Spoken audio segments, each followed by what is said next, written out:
जळगावच्या जामनेरमध्ये बोगस मतदाराला पकडलंय। प्रभाग क्रमांक 10 मध्ये एक मतदार केंद्रावर राष्ट्रवादी शरदचंद्र पवार पक्षाच्या कार्यकर्त्यांनी बोगस मतदाराला पकडलंय। यानंतर संतप्त कार्यकर्त्यांनी या तरुणाला पोलिसांच्या स्वाधीन केलं।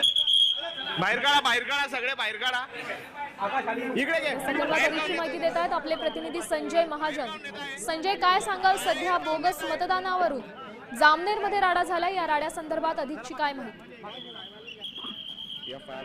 आज सकाळपासून इथे मतदार या ठिकाणी मोठ्या प्रमाणात होत आहे।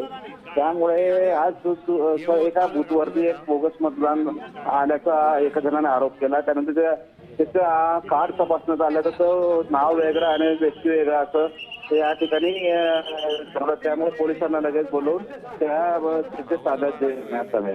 नक्कीच धन्यवाद संजय, दिलेल्या या सविस्तर अपडेटसाठी। आपण पाहू शकतो जामनेरमध्ये बोगस मतदानावरून राडा झाल्याचे हे दृश्य। क्लोजिंग होणारी मशीन।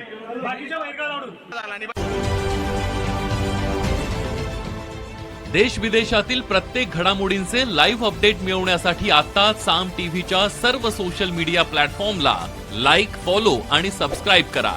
तसंच सर्व नोटिफिकेशनसाठी बेल आयकॉन प्रेस करायला विसरू नका।